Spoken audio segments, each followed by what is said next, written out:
Hey, it's Craig. I just wanted to let you know that you can listen to Canadian History X early and ad-free on Amazon Music, included with Prime.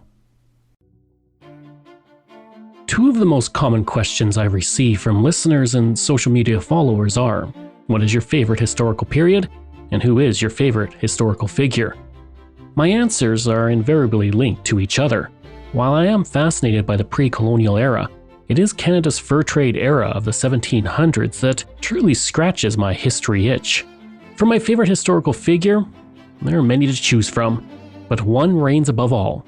This person mapped out a huge part of Western Canada so accurately, his work was still being used into the 20th century.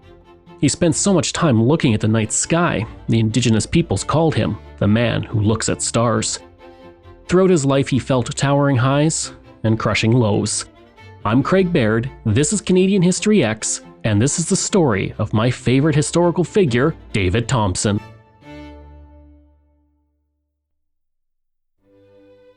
David Thompson was born on April 30th, 1770 in Westminster, on the north bank of the River Thames, on the heart of London's West End, to Welsh immigrants, David and Anne Thompson. When David was 2, his father died, leaving his mother Anne to care for the family. His mother did what she could, but there was little in the way of a social safety net at the time, and without a husband, her financial options were deeply limited. With no other choice, she put David into the Greycoat Hospital in London in 1777. Opened in 1698, Greycoat was a school for orphaned and poor children. It provided an education, and David learned basic mathematics, reading, and other skills that served him well later in life. David did well enough that the treasurer of Greycoat, unnamed in my research, helped him become an apprentice with the Hudson's Bay Company. The treasurer paid £5 for David's admission, and on May 28, 1784, David left England to begin a new life in Canada as an indentured servant, primarily doing the work of a clerk and general laborer in one of the company's forts along the coast of Hudson Bay. On September 2, 1784, David arrived at Churchill River Post, located at the present site of Churchill, Manitoba. During his life at the orphanage, David didn't have much, but it was more than what he found in his new home. He wrote, "A small room was allotted to me without the least article of furniture, but a hard bed for the night. My fellow clerks were in the same position. They were not comfortable, but resigned, and I had to become so." For the first 10 days of David's new life in Canada, there was a lot of hustle and bustle. Supplies from the ship he arrived on were unloaded, and when that was done, the ship was loaded up with furs collected over the previous year from the Indigenous peoples. When the work was done, things settled and he watched the ship's departure. David saw just how remote and isolated he truly was. He wrote, "While the ship remained at anchor, my parent and friends appeared only a few weeks' distance, but when the ship sailed and from the top of the rocks I lost sight of her, the distance became immeasurable, and I bid a long and sad goodbye to my noble, my sacred country, in exile, forever." His first job was to copy the personal papers of Samuel Hearne, the governor of Churchill River Post, who was a legendary explorer in his own right. It was a tedious task, but the work sparked an interest in David to discover more about this continent he now called home. The papers were compiled into the book, A Journey from Prince of Wales Fort in Hudson's Bay to the Northern Ocean, and it chronicled the 3 journeys taken by Hearne from 1770 to 1772. He became the first known European explorer to walk from Hudson Bay to the Arctic Ocean. When David wasn't copying, he was getting the fort ready for the harsh Hudson Bay winter, and he wrote, "All of our movements, more or less, were for self-preservation. All the wood that could be collected for fuel gave us only one fire in the morning and another in the evening." But his life in Churchill was not to last. In 1785, a year after his arrival, he was transferred to York Factory, 225 kilometers to the south along the Hudson Bay coast. He made the journey on foot and was joined by 2 Indigenous men. It was his first time living off the land and sleeping under the stars. It took them 2 weeks to make the journey, and along the way they ate ducks and geese and avoided polar bears. David's intelligence, working knowledge of the Cree language, and resourcefulness soon impressed his superiors in the Hudson's Bay Company, and a year after arriving at York Factory, he was off again to a new, unknown destination. In 1786, David was sent to Cumberland House, located 700 kilometers to the southwest of York Factory, near the present-day location of Flin Flon, Manitoba. The journey was not a stroll through the beautiful countryside. Although his superiors were impressed with him, his ranking in the company was still low, so David experienced a back-breaking journey as he took on much of the grunt work that was made worse by buzzing pests. He wrote, "The labor is not more than common, but rendered dreadful by the torment of mosquitoes." On this journey, he first came across French-Canadian voyageurs working for the Northwest Company. He noticed that unlike his own group, they seemed to be happy, singing as they paddled with a large load of furs, and he wrote, "The men were all French-Canadians with long red or blue caps, half of which hung down the head. They wore gray blanket coats belted around their waist, their trousers of gray cloth or dressed leather, and their shoes of the same." David spent the summer at Cumberland House, and then in September he left with 14 others to establish South Branch House, north of present-day Saskatoon. He returned to Cumberland House in the spring of 1787, and that's when David had a life-changing experience. He was visited by the devil in a dream, and David wrote about it in his journal. "I was sitting at a small table with the checkerboard before me when the devil sat down opposite to me. According to David, they played and the devil lost each game. He said, he got up, or rather disappeared. My eyes were open as it was broad daylight. I looked around. All was silence and solitude. Was it a dream or was it reality? I could not decide." Never one for religion before, David became a devout Christian from then on. Later in 1787, David was sent on his longest journey yet to meet with the Piikani people. The Hudson's Bay Company hoped to establish trading relations with the Piikani, with the Cree serving as intermediaries. On this trip to the Alberta foothills, David met Sakamapi, an 80-year-old elder who told him about the indigenous people of the Canadian West. He told David that smallpox had killed hundreds of his people, including an entire enemy band, who died before the Piikani people could do a nighttime raid. When the Piikani took the possessions of the enemy camp, the smallpox spread to them. Sakamapi told David, "We had no belief that one man could give it to another, any more than a wounded man could give his wound to another. We shall never be again the same people." The experience had a deep impact on David, who would become an ally to the indigenous people. He became an acute and sympathetic observer in a time when Europeans saw them as savage. As he continued his travels west, David saw an awe-inspiring sight for the first time: the Rocky Mountains. He had grown up in England and had lived close to Hudson Bay, so seeing the majestic mountain range made a huge impact, and he wrote, "The Rocky Mountains came in sight like shining white clouds on the horizon. As we proceeded, they rose in height. Their immense masses of snow appeared above the clouds and formed an impassable barrier even to the eagle." He wintered with the Piikani and was introduced to the war chief Kootenai. Upon his first meeting, David committed a cultural gaffe that could have gone very wrong. When Kootenai was introduced, David extended his right hand, a gesture the Piikani viewed as an invitation to fight, and in a fight, the young David would have stood no chance against the seasoned warrior. Thankfully, Kootenai knew better and laughed off the misunderstanding. Kootenai then promised to protect David in his time in Piikani territory. But when David left Piikani territory, he suffered a horrible injury that changed his entire future. On December 23, 1788, David was at Pine Island Fort, located on an island in the North Saskatchewan River, east of present-day Lloydminster. While working outside, he fell down an embankment and seriously fractured his tibia. It was not detailed how serious the injury was, but it was likely a compound fracture where the bone breaks through the skin. It took hours for his fellow travelers to find him and carry him back to the fort. By then, his leg was severely swollen and not healing properly. That kind of injury could be fatal or crippling. It took 3 months before David could even get out of bed, and 5 months before he was able to walk with the help of crutches.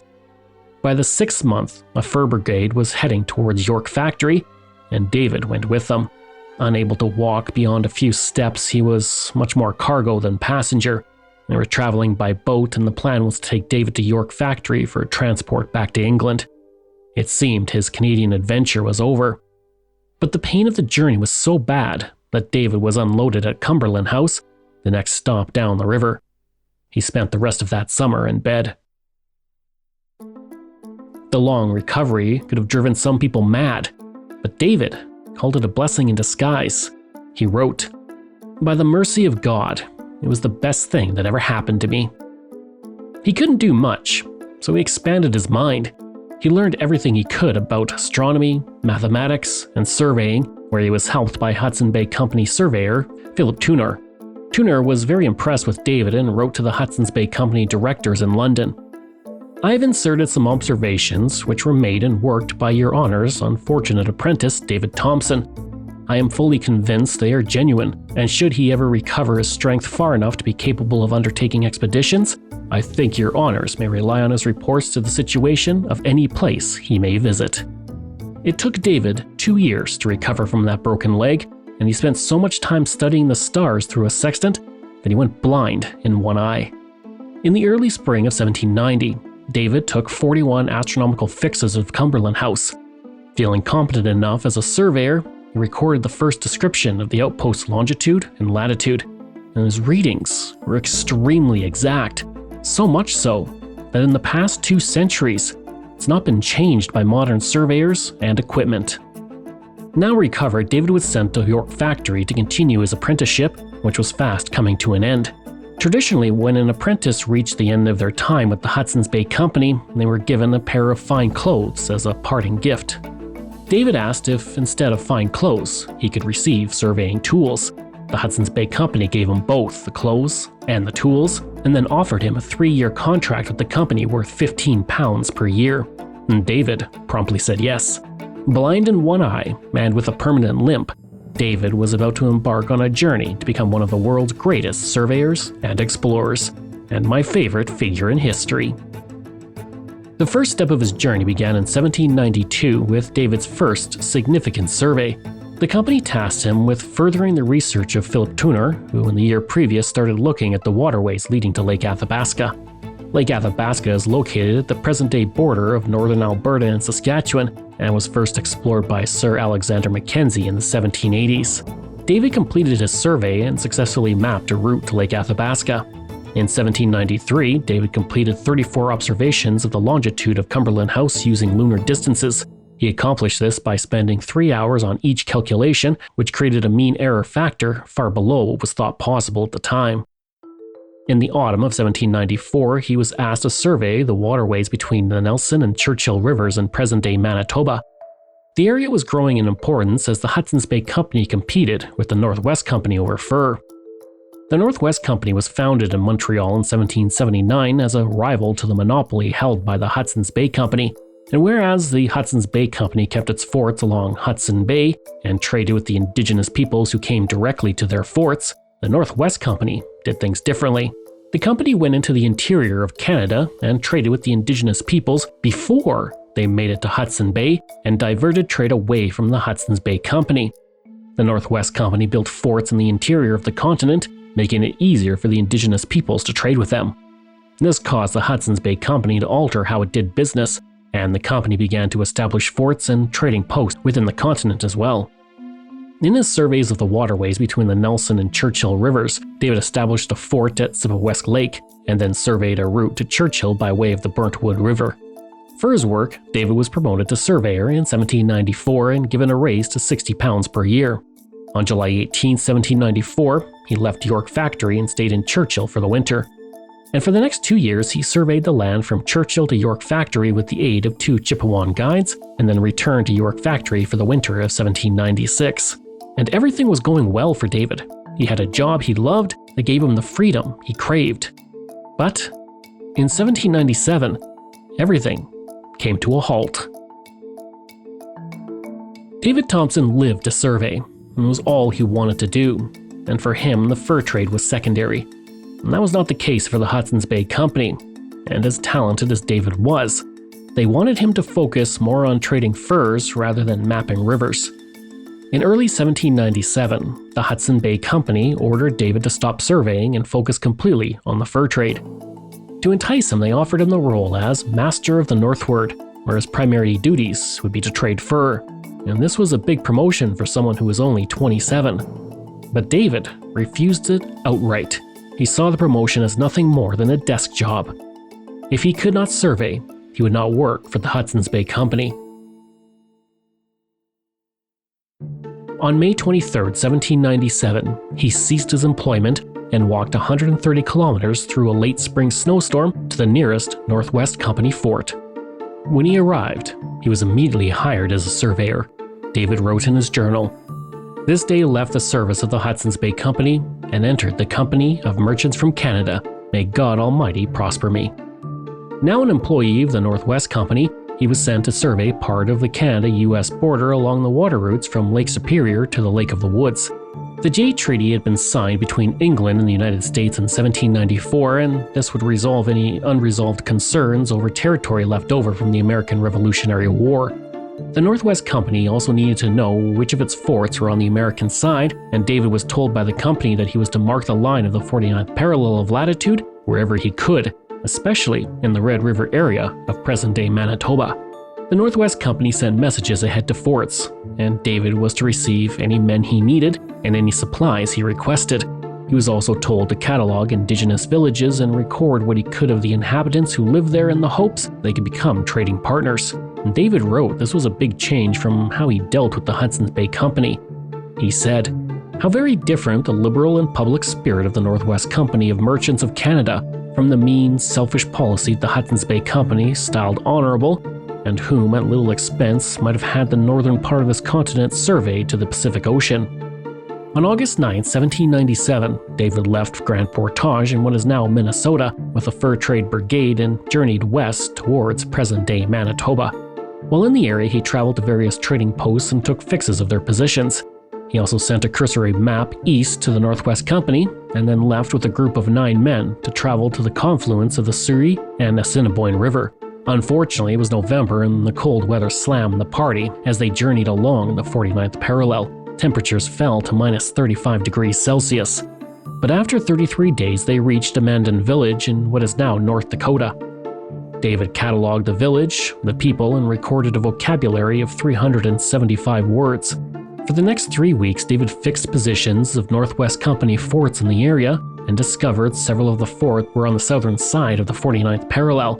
They would have to be moved out of the United States. Through the winter, he surveyed along the 49th parallel while slowly making his way back to Grand Portage.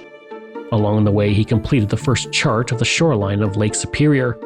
During 1797-98, David covered 6,440 kilometers and found that the Northwest Company would have to abandon several posts and relocate its western headquarters from Grand Portage. This was accomplished in 1803 when Fort Kaministiquia was established on the northern shore of Lake Superior. Today, we know that place under a different name, Thunder Bay. The following year, David traveled up the Upper Churchill River to the Beaver River and along the Red Deer River to establish the trading post of Lac La Biche, which is still located in present-day east central Alberta. After the fort was established, he took the North Saskatchewan River to the Athabasca River and then the Pembina River. And while he was surveying the area, he married Charlotte Small on June 10, 1799. If you're a longtime listener of Canadian History X, that name might sound familiar. I encourage you to listen to her episode because this is where the two stories intersect. Their union was considered a country marriage, which were very common at the time and involved a European man and an Indigenous woman. Unfortunately, it often ended with Europeans abandoning their wives and family when their contracts were done. And that would not be the case for David and Charlotte, who remained married for 58 years, the longest known pre-Confederation marriage in Canadian history. Following their marriage, David and Charlotte spent the next year at Rocky Mountain House in the foothills of the Rocky Mountains, and upon his second sight of the range, he wrote, "Here we have a grand view of the Rocky Mountains, forming a concave segment of a circle. All its snowy cliffs to the southward were bright with the beams of the sun, while the most northern were darkened by a tempest which spent its force only on the summits." Duncan McGilvray was a fellow explorer and trader, and he arrived at Rocky Mountain House in 1800. David left for a journey south with him on November 17, 1800. In just 6 days, they covered 270 kilometers into Piikani territory, where they met with the nation to agree to trading terms. They then turned west and traveled towards present-day Banff. There, they scaled a mountain to get a better lay of the land, and David wrote, "Our view from the heights and eastward was vast and unbounded. The eye had not the strength to discriminate its termination to the westward hills, and rocks rose to our view covered with snow, here rising, there subsiding, but their tops nearly of an equal height everywhere." The men then returned to Rocky Mountain House, where they spent the winter. In 1802, Thompson returned to Montreal to meet with the directors of the Northwest Company, where he met John Jeremiah Bigsby. The British geologist provides us with one of the few descriptions of David Thompson. It states, "He was plainly dressed, quiet, and observant. His figure was short and compact, and his black hair was worn long all around and cut square, as if by one stroke of the shears, just above the eyebrows. His complexion was that of a gardener's ruddy brown, while the expression of his deeply furrowed features was friendly and intelligent, but his cut short nose gave him an odd look." Bigsby and David became close friends and traveled together for a time. Bigsby described David as, "No living person possesses a tithe of his information respecting the Hudson Bay countries. Never mind his bunion-like face and cropped hair, he has a very powerful mind and a singular faculty of picture-making." David's work was incomparable, and very few had his abilities, and to reward him, the Northwest Company made him a full partner on July 10, 1804. For his efforts, he received 2 shares of the 92 available in the company, worth £4,000. And as happy as David was to receive the recognition and increased pay, he was growing dissatisfied with his role. Since 1802, he had spent more time in Montreal than in the wilderness. His duties as a partner in the company would mean more meetings and less surveying. He was giving serious thought to retiring, but in 1806, a decision was made by the company that took David on his greatest journey yet. In 1806, the Northwest Company was growing anxious of the overland expedition to the Pacific coast by Lewis and Clark. That expedition began on May 14, 1804 and lasted 862 days until September 23, 1806. The journey took the 2 men and their party from the east coast of the United States through the newly acquired land from the Louisiana Purchase to the Pacific coast. The Northwest Company wanted to establish forts on the other side of the Rocky Mountains in present-day British Columbia to prevent American expansion, and it was up to David Thompson to achieve that gateway to a new territory. On May 10, 1807, David left on his journey with his wife Charlotte, their 3 children, and 7 other men. They traveled up the North Saskatchewan River and wintered at Rocky Mountain House before venturing further west. On June 25, 1807, the party crossed into the Rocky Mountains along the border of present-day Alberta and British Columbia. He wrote in his journal, "At length, the Rocky Mountains came in sight like shining white clouds on the horizon, but we doubted what our guide said. But as we proceeded, they rose in height. There were immense masses of snow appearing above the clouds and formed an impassable barrier, even to the eagle. May God in his mercy give me to see where the waters of this river flow to the Western Ocean." David and the party descended the Blaeberry River and reached a river he named the Kootenai, known today as the Columbia River. Born south of present-day Invermere, British Columbia, the river travels north and then turns south, running through Revelstoke-Castlegar Trail until it reaches the U.S. border and winds its way to the Pacific coast. David made his way upriver with his party in the hopes of finding indigenous people with whom he could trade with for food, as they were beginning to starve. He wrote, "The men were now so weak that, however willing, they had not the strength to work, and some of them told me that 2 or 3 days more of famine would bring them to the ground. They were able to keep alive with some fishing, trading for pemmican with the Kootenai people, and the skills of Charlotte Small for snaring small game and harvesting food from berries and other plants. By the end of August, the food supplies were improving as wildlife became more plentiful. On October 2nd, with the help of an indigenous man named Ugly Head, because of his unruly hair, David reached Columbia Lake, the headwaters of the Columbia River. This is where he established Kootenai House, and where the group spent the winter. In the spring of 1808, he surveyed the nearby Kootenai River and then began the journey back to Rocky Mountain House. Along the journey, he had a brief scare when his daughter Emma disappeared, and he wrote that he believed she had drowned, stating, "We searched all the log jams in the river, but to no purpose. At length, Mr. MacDonald found her track going upwards, searched all about, and at length, thank God, at 8:30 p.m., found her about 1 mile off against a bank of snow." On June 25th, the group reached Rocky Mountain House after a year away.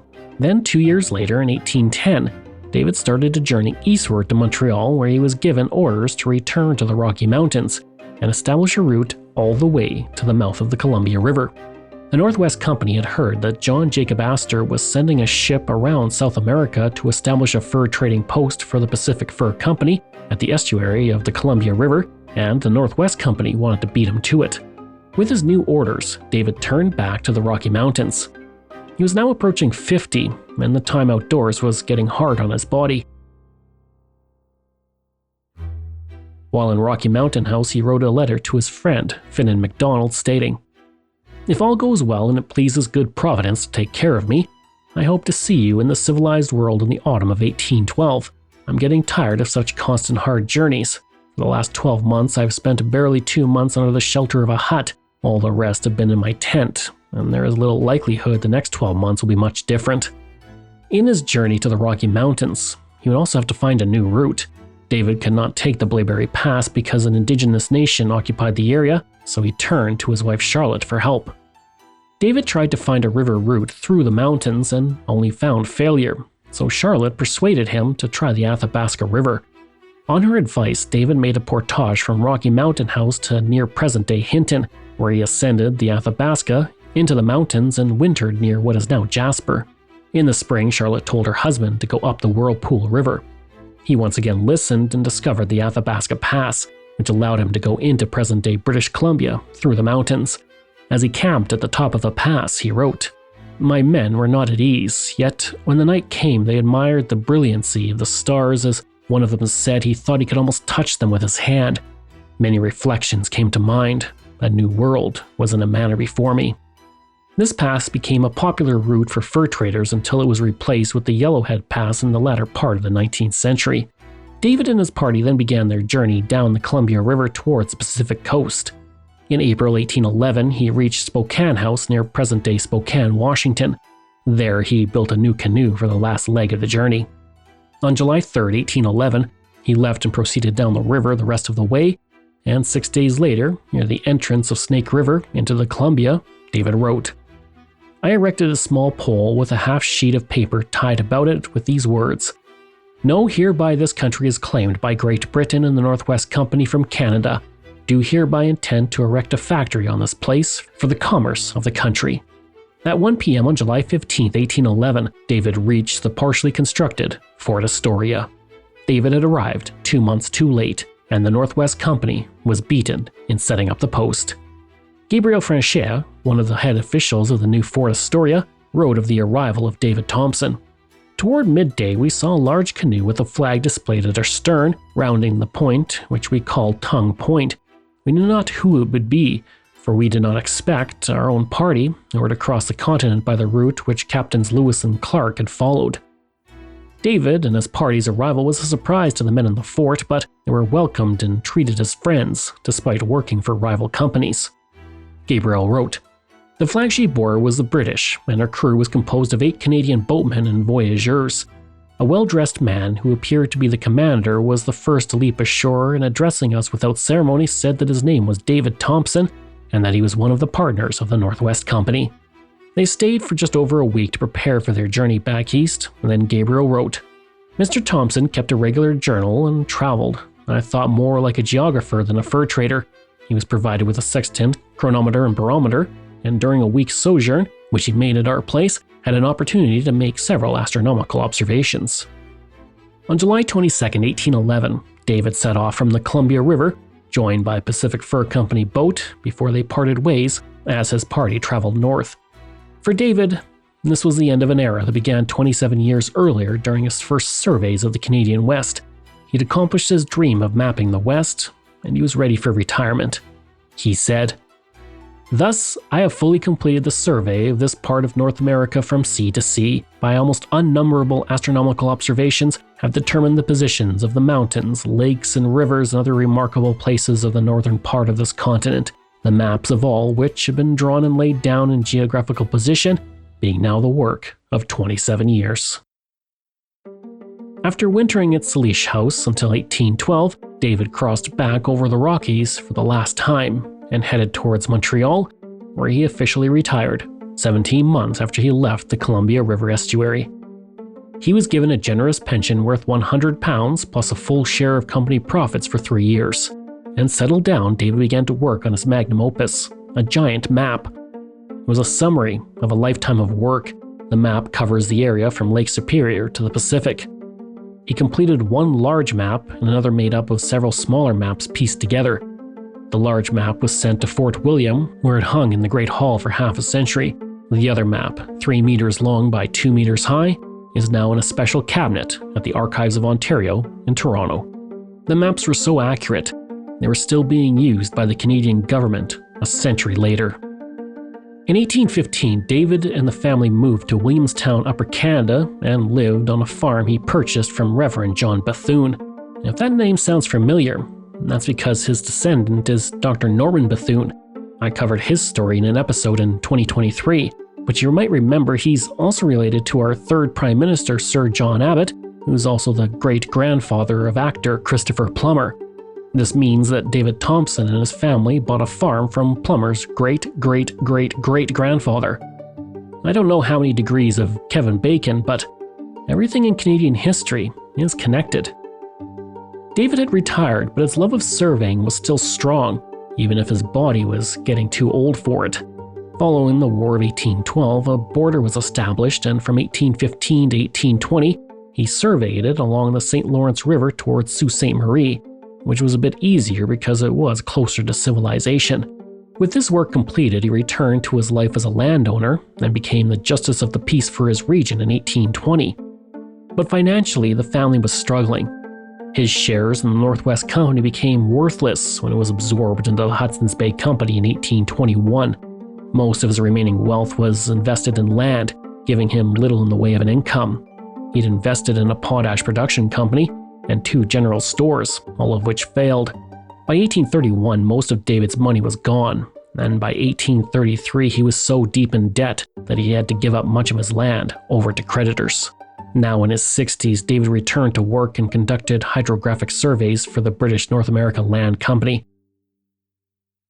In 1837, he conducted a survey of the waterways between Lake Huron and the Ottawa River.